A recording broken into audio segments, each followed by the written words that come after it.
The mirror on the left isn't working. Something is jamming the mechanism and preventing the mirror from ascending. Got it. Looks like it's back to the basement for me.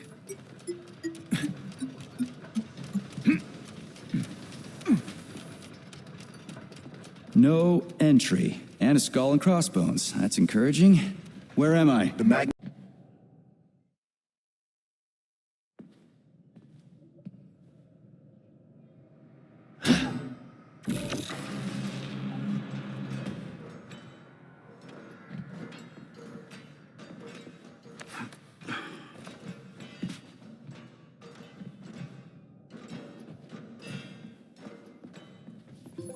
Comrade Major, have you made it to the VDNH? Kinda. What's that supposed to mean? It means I'm kinda almost there. I'm in the magnetic shock absorption chamber, looking for a way to unlock the entrance doors. Can you open them for me? No, I can't. I don't have the skills. This is your responsibility. Then get off my grill.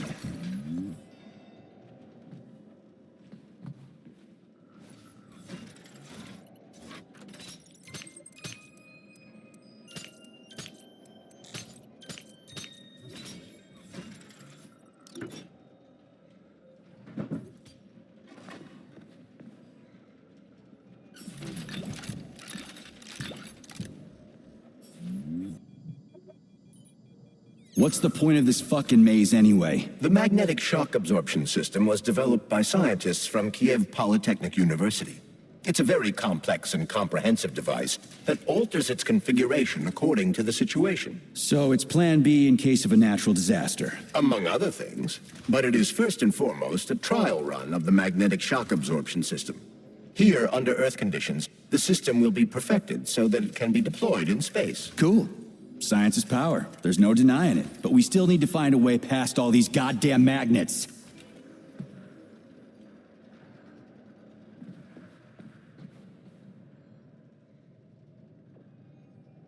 Sechenov and Molotov both have something to gain from preventing information about this terrible malfunction becoming known to the rest of the world. 'Cause no one would believe that a handful of traitors are responsible for the whole thing. Everybody would think that Soviet robots are dangerous. Quite right.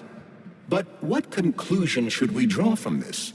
Only that hypothetically, comrades Sechenov and Molotov should both have a vested interest in ending this nightmare as quickly as possible. Isn't that right? Yeah? So what? We're seeing a common, everyday power struggle. Instead of going to the government and having troops sent to Facility 3826 to destroy the hostile robots, arrest Petrov, or end this in some other way, Dr. Sechenov is doing everything he can to conceal the tragedy from everyone, including the government.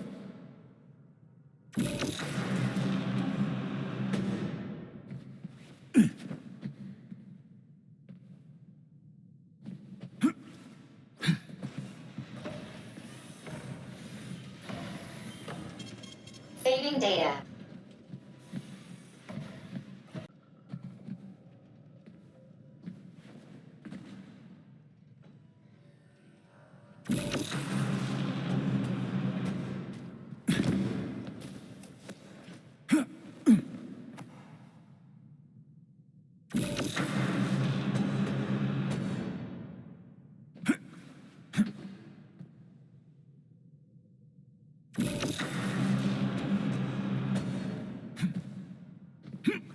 They can't send in the army. There are too many people. Somebody could leak intel to the enemy and then it's all over. But only reliable men could be sent to the facility, such as the Argentum unit loyal to Sechenov. They could team up with combat robots and restore order in the blink of an eye. But I don't need to tell you about that, do I? But that's, crispy critters. I don't get it. Why does it have to be so complicated? Because Dr. Sechenov can't deploy troops or combat robots without the authorization of the Politburo. On the contrary, He's doing everything he can to make sure the government doesn't know what happened. Why do you think that is? 'Cause his enemies would take Collective away from him? Now, when everything's built and ready to go, and any asshole with a badge could run it. Quite right. It's all done. Just fix the malfunction and press a button. Geniuses, creators, and engineers have already done their jobs. All that's left to do is enjoy the fruits of their labor. In other words, Comrade Molotov wants to put Dr. Sechenov in jail over what happened here so he can take over the facility himself? To be exact, he wants to lead Collective. But how can he? Everybody's going to be equal there. Some will be more equal than others. No, I know that high-ranking Communist Party members will have more authority in Collective than ordinary citizens, but that's fine. I mean, somebody's got to make big decisions, right? Is that so? Why, pray tell? Well, first off, somebody has to be responsible for carrying them out. It's not like everyone can be responsible for everything. Everyone means no one. Someone's got to take responsibility. The buck has to stop somewhere, right? And if the whole world did nothing but debate big decisions, no one would ever do anything. They'd spend all their time talking. But what if you're wrong? You say that the entire world would never stop discussing important decisions. Collective is a collective mind. Having merged into one, mankind will instantly know everything anyone wants to express. And in this singular collective, responsibility will be determined not by fear of punishment, but by awareness. Has anyone ever reached that level, even here in the USSR? We're not perfect, to say nothing of the rest of the world. Absolutely right. The world may not be ready for the launch of Collective. The Soviet Union's leaders understand this. That's why the party will have special discretionary authority within Collective. So this little thing is the reason everything's all jammed up? This place is nuts. You can ascend to the surface along with the mirror. For once, you're right. I'd probably reach Nirvana before I could make it back down the way I came.